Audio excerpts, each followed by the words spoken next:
Hey guys, welcome back. Now, with the new administration now in place, there's already been a flood of crypto activity all around the world. The capitalists are back in the house. Innovation and growth is now the focus, and crypto is set to explode higher over the coming weeks and months. And in this video, as always, we'll be covering the latest price action and see what is going on. Then, where are we in crypto's 4-year cycle and what may be coming next? And then we'll finish covering the crazy activity that's been flooding in from all around the world in just the past week. Okay, so first up, let's take a look at this price action and see what is going on.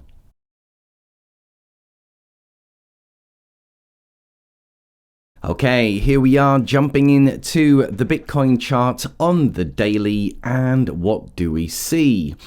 Well, for me, it's pretty much the same. I think last time we talked about this parallel, around the 90,000 was a solid level of support, and it's pretty much been bouncing up and down this channel with runs and drops and runs and drops, a little fake out to the downside, a little fake out to the upside, but it's still within this range. So Bitcoin has had a good start to the year. If we flip to the monthly, we can see, taking a measured move, we can see Bitcoin is nicely up about 13%, so a very good start.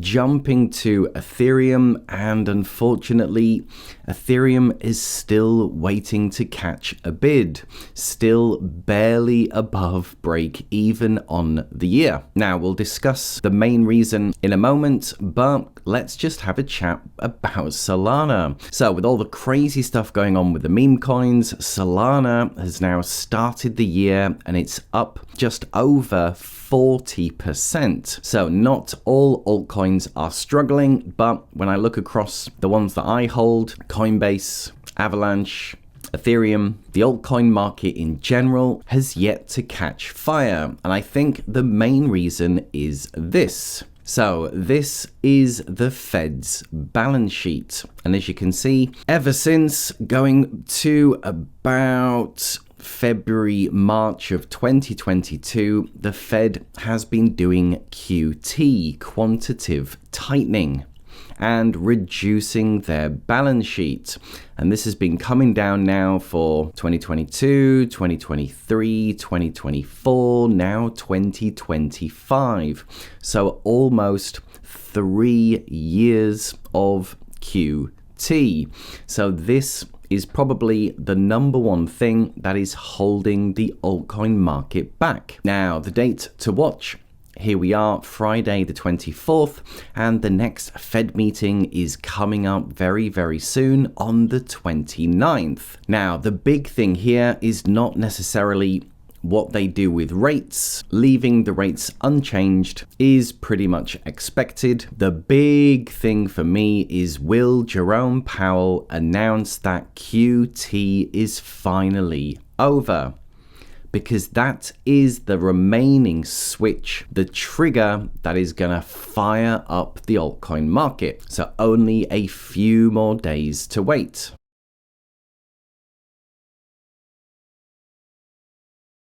So jumping into seasonality, and here we clearly see, so Bitcoin for January is now up almost 12%, and Ethereum only 1.5%. And this is really not like the post-halving year for Ethereum. If we take a closer look, 2021 was an 80% move, 2017 was a 32% move, so clearly Ethereum is struggling. Now, I'd say that was the bad news, and the good news is that I don't think this means it's over for Ethereum. I think the cycle just gets pushed further back until QE gets going. That is the start of alt season, and it just means it's more and more likely that we'll get a longer cycle. So instead of it topping out in October, it would just be topping out in November. So all it is patience. Needing a bit more patience, a bit more time for everything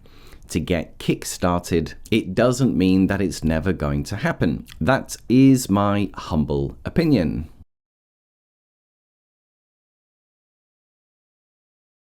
Now, jumping into the 4-year cycle, and last time we spoke on this, it's been 2 weeks, so we've got 2 weeks more data, and I think what it shows here is that this big correction that happened around 240 days, which we discussed in my December crash video and January crash video, it looks as though this did in fact play out for a third time, and with this nice recent jump, it looks like this big correction is likely over.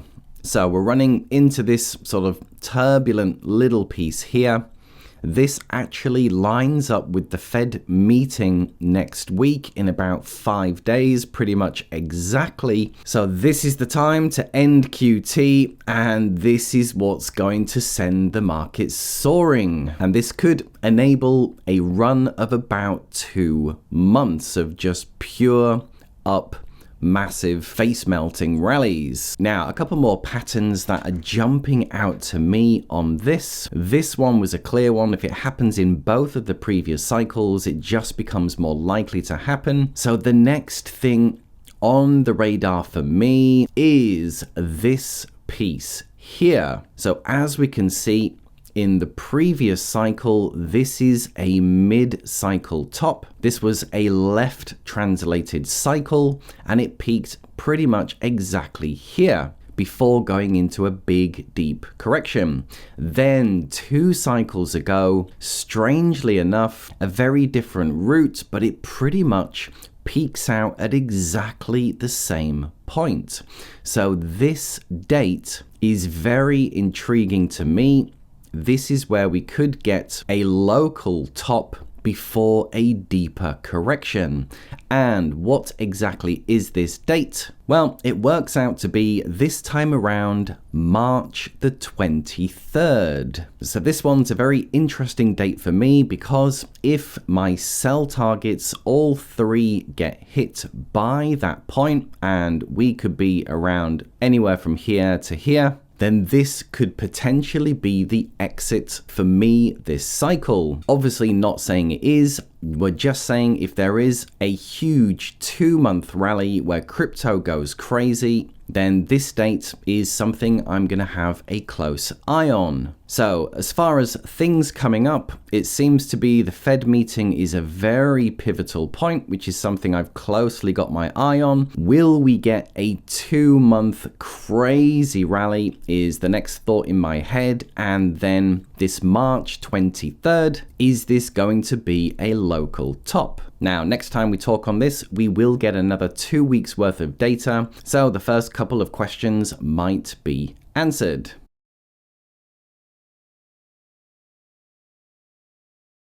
Now, in just the past week, there's been a crazy amount of crypto developments. So there's quite a few, so I'm going to run through these pretty quickly. First, hot off the press, Trump signs executive order for crypto working group and banning CBDCs. So this is the news hitting pretty much right now, and they're also going to be discussing whether they want to build a national digital asset stockpile. And notice we're in 2025, so it's not just about Bitcoin and the Bitcoin show, it's now moving into digital assets. So this is going to be very, very interesting. We just heard from Hester Pierce at the SEC. Now Gary Gensler has gone and Biden has gone. They have repealed this SARB 121, which basically means that now banks can hold digital assets on their balance sheets. So this opens the doors to be able to buy crypto from your bank and hold it with your bank. So just this alone is potentially enormous for the crypto industry. This has just hit. We heard Standard Chartered, another banking giant in Europe. They're going to be debuting crypto services via its new Luxembourg entity after securing a license. So this will be kicking off in Europe. We heard that Strive Asset Management, which was co-founded by Vivek, they filed for a Bitcoin bond ETF. In Switzerland, Swiss state-owned bank Post Finance has launched Ethereum staking, and I think the new SEC in the US is probably going to be allowing ETH staking from the ETFs very soon. I think keep your eyes peeled for this. We heard that Coinbase has launched a Bitcoin-backed loans product. So this is amazing. It means you never have to sell your Bitcoin. You can just take out a loan borrowed against the Bitcoin. This has so many applications and is incredibly bullish. We heard Wyoming proposing a bill for the state for a strategic Bitcoin reserve, which is great, but then a Bitcoin strategic reserve bill was introduced by Oklahoma, and then Massachusetts became the 8th state apparently to propose a Bitcoin reserve. So this is clearly huge. I must have missed the other ones, but apparently 8 US states are trying to get a Bitcoin reserve. Again, just this alone is incredibly bullish. In Thailand, they're going to be piloting a crypto payments product in Phuket. Also, they're going to try to give people access to the Bitcoin ETFs. And currently in the UK, we don't have a good Bitcoin ETF. So this is beginning to roll out. In Italy, we saw the largest bank has entered the crypto market with $1 million investment. So obviously $1 million for a bank is very, very small, but the banks are testing the waters. This is development. We saw a Dubai developer is planning a 17-story crypto tower to be placed into Dubai and a Bitcoin hotel in Tokyo. Can't wait to see a huge crypto tower in Dubai. Obviously, we had the craziness going on with Donald Trump launching the Trump meme coin just before getting inaugurated, which shows you really can't get a more pro-crypto president. And this is going to be incredibly bullish for the rest of the world.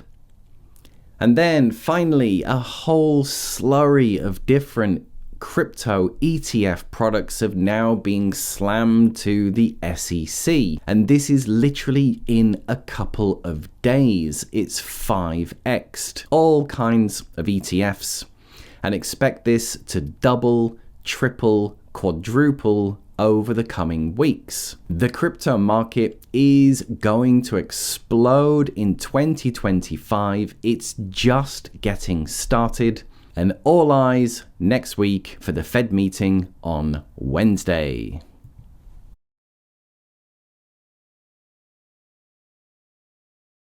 With the new crypto-friendly administration now in place, there's already been a flood of activity from all around the world. With all the craziness going on with meme coins, Solana has had an amazing start to the year, up 30% in just 1 month. Unfortunately, Ethereum is still waiting to catch a bid, and I think all eyes are looking at the Fed meeting next week. And the big question is QT finally coming to an end? The 4-year cycle suggests we could be on the verge of a mega 2-month rally all the way to the end of March. And as you saw, there's been a crazy amount of developments in just the past week from all around the world. And so things are really starting to heat up. So there you are, guys. Hope you enjoyed. Now, how can you not feel bullish for the coming weeks and months in crypto with everything going on right now? The setup is looking perfect. If you do have any questions or comments, then simply use SuperThanks below. However, just remember to get rid of 100% of the comment spam and trading bots that plague YouTube comments. We are trying out the new SuperThanks commenting system. So to get your question or comment read and replied to, or just to say thanks, then use SuperThanks below. And for now, just to say, if you did enjoy anything in the video, then drop a like, and a big thank you to everyone who does, and I'll see you in the next video. Bye for now.